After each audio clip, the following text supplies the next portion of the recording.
Bien, alors nous allons entamer le dialogue avec la salle. Soyez minutes, 30 secondes. Et je vous demande de parler très fort parce qu'il n'y a pas de micro malheureusement mobile. Et alors tout d'abord, mademoiselle, allez-y.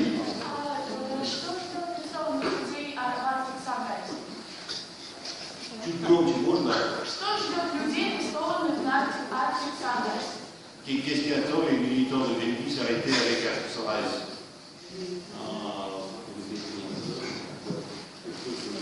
Их ждет суд, самый бумажный суд в мире. А вы считаете их виноватыми? Вы считаете их виноватыми? Вы юрист? Нет. Вы юрист? Кто же в профессии? Никто, я студент.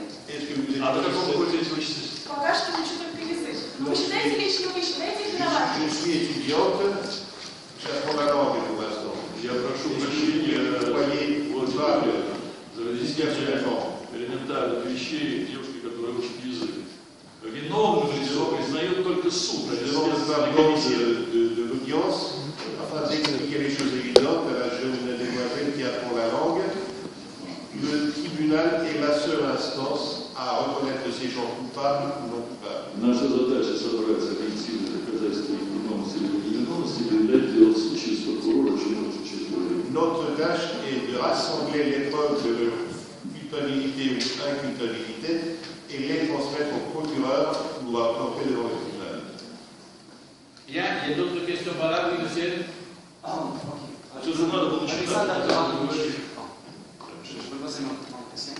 Alexandre Mann, je voudrais vous remercier pour très intéressante lecture, mais je voudrais poser une question sur complètement autre public. Je suis un doctorat de l'école normale supérieure et récemment j'ai vu votre livre, Les signes d'humain en dactyloscopie. Et ce livre a été publié à Saint-Pétersbourg en 2004. Et je trouve qu'il y a beaucoup de plagiat dans ce livre. Par exemple, les pages 39 jusqu'à 45 viennent d'un livre de Jürgen Torvald, Ange de criminalistique. Les pages 200 jusqu'à la page 280 viennent de livre Samas Andini et Mkabili Kabili. Je complètement comprendre si vous préparez un manuel pour l'université. C'est complètement nécessaire d'utiliser plein de bibliographies, plein de références, etc. Mais pourquoi vous avez fait publier un livre où vous avez fait une copie en mot après mot de certaines parties de votre livre et laissez pas de référence? Merci pour votre réponse. Monsieur le professeur Martin. Скажите, пожалуйста, вы в Википедии это прочитали или прочитали мою книгу? Vous avez trouvé sur Wikipédia et vous avez lu mon livre. En fait, comme vous, j'adore bien les justificatifs matériels. Si vous voulez, je peux présenter ça. En recherche laquelle je fais, ça, c'est certaines pages de votre livre. Et ça, c'est certaines pages du livre de Anthony Sammers, qui varie Tabelli, et du livre de Torvald Kurmi. Je peux présenter cette matériel à quelqu'un qui est intéressé. Monsieur le professeur Martin. А книжку вы сами читали? Et le livre, vous l'avez lu? C'est pas ma spécialisation exacte, mais j'ai vu certaines parts de votre livre, mais c'est pas ma spécialisation en criminalistique. Вот если бы вы книжку, я специально разглядываю не адрес, то я напишу книжку, если бы вы держали книжку в руках, то вы увидели бы, что в конце этой книжки приведен список использованной литературы. И там, я не помню, какая позиция, 96-я позиция, идет ссылки на Торвальда, известного местного криминалиста, и профессора Крылова. Я, к сожалению, эту книжку забыл, я в руках собирался, я вам показал. Я рекомендую вам эту книжку найти, если нет, то я вам ее просто пришлю. И вот тогда мы встречаемся и поговорим снова. Je vous conseille de retrouver ce livre. Si vous n'en avez pas, je peux vous l'envoyer, laissez-moi votre mail. Si vous l'avez tenu entre vos mains, vous aurez vu à la fin la bibliographie et les sources utilisées. Torvald notamment figure en position 96 sur erreur de la part, ainsi que d'autres auteurs dont je me suis servi. Того, я скажу, если мы закончим, нам осталось 7 лет в Википедии в интернете, который называется «Свободная энциклопедия». Вы не слышите, молодежь? Вы на это начали, что я хочу закончить. Vous avez commencé la discussion, je voudrais la terminer. Вы знаете, и плагиат это очень серьезная вещь. Vous savez, l'accusation de plagiat, c'est quelque chose de très sérieux. Я хотел понять, вы убеждены, что я совершил плагиат, или вы просто сомневаетесь, хотите понять, так это или не так? Donc, je voudrais comprendre, êtes-vous persuadé que je suis plagiateur? Тем более, что вы Je это публично. voudrais comprendre si ça a été le cas ou non. Не имея книгу Vous le предложения. faites publiquement sans avoir le livre sous les yeux. Позвольте я отвечу на вопрос. У меня есть электронная версия этой книги. У меня есть электронная версия этой книги. И здесь я распечатал определенные страницы. А почему вы не распечатали список литературы? J'ai une version électronique de ce livre dont j'ai imprimé quelques pages. Знаете, страницы. Je veux vous remercier Pourquoi vous n'avez pas imprimé la Parlez pas bibliographie? tous à la fois, s'il vous plaît. parce que j'étais passionné.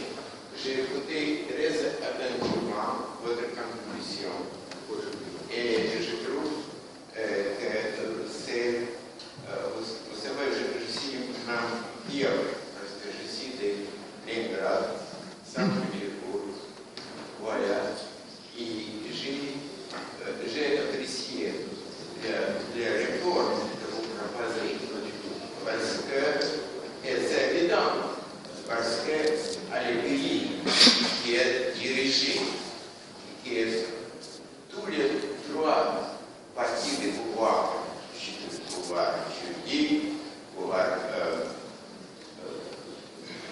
le Parlement, le président, tous sont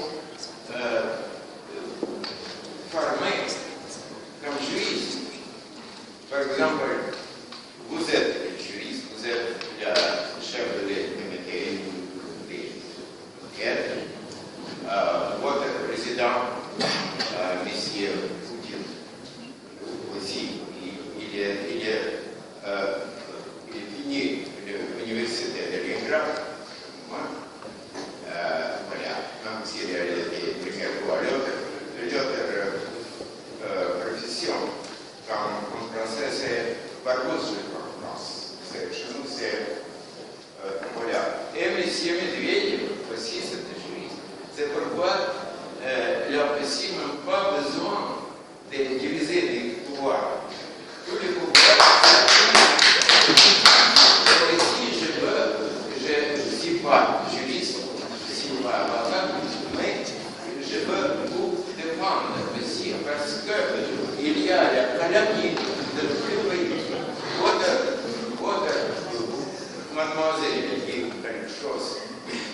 Vous savez, votre nom est lié par la torture et meurtre de Magnitsky. Votre nom, le globe, ça va être votre nom. Votre nom, quand il y a la fin de Anna Politkovskaya et Estamirova, qui a été assassinée. Et vous, monsieur, maître, vous êtes chef d'investigation de ça. Et je veux vous féliciter. Et je veux féliciter aussi les gens qui vous invitent ici. C'est le gloire de la France qui invite les criminels, les assassins, voilà, à Sorbonne, qui a le gloire de cette pays. Je vais laisser la parole à M. Marcoux, qui voulait intervenir sur ce point.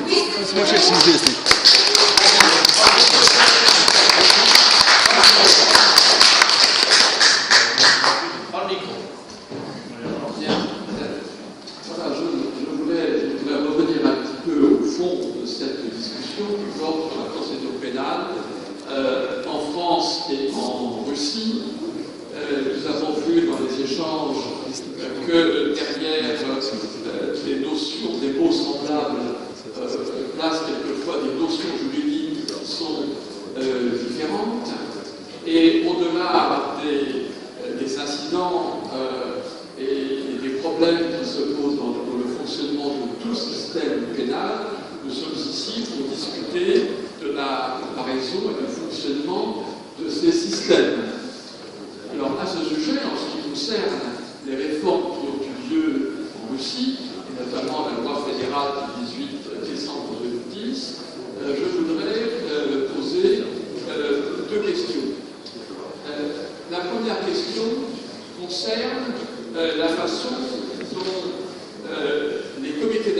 d'instruction sont organisées. J'ai compris, là, cette fois, qu'il y avait une hiérarchie de comité d'instruction dans l'ensemble de la fédération aussi. Je suppose que c'est le personnel de la procuratura que l'on a repris et qu'on a transféré dans les comités d'instruction. Et je voudrais savoir, au fond, ce qui reste dans la procuratura pour les fonctions qui restent les siennes. Ça, c'est la première question. Je voudrais savoir aussi si la question de savoir si l'instruction devait être fondamentalement confiée à un juge ou bien à des fonctionnaires enquêteurs a été discutée au moment où la réforme a été préparée. On a vu que c'est une option de politique pénale extrêmement importante.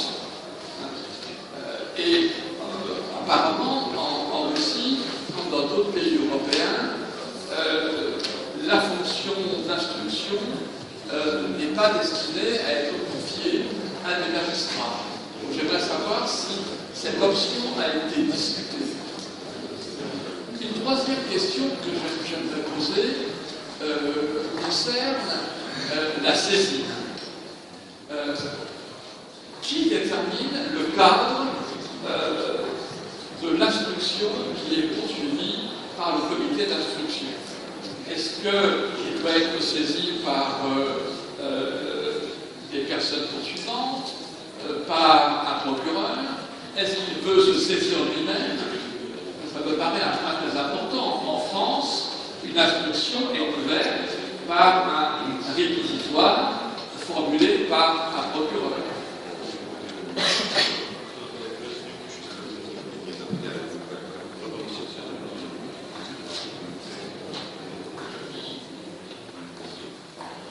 Et puis enfin, quatrième question et la dernière, au terme de l'instruction, que se passe-t-il? Non seulement statut par un non-lieu ou bien on renvoie au tribunal. Vous avez évoqué l'intervention du procureur à ce stade, ce qui laisse supposer qu'il y a un contrôle en fait que le procureur en Russie peut exercer sur le résultat de l'instruction. Et je crois que c'est intéressant pour nous d'avoir des précisions sur tous ces points.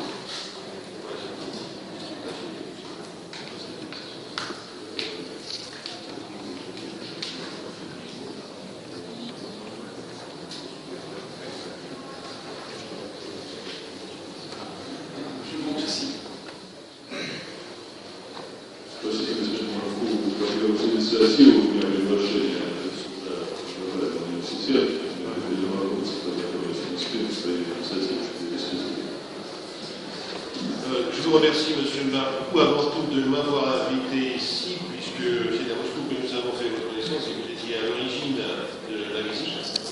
Et aussi de vos questions qui sont tous très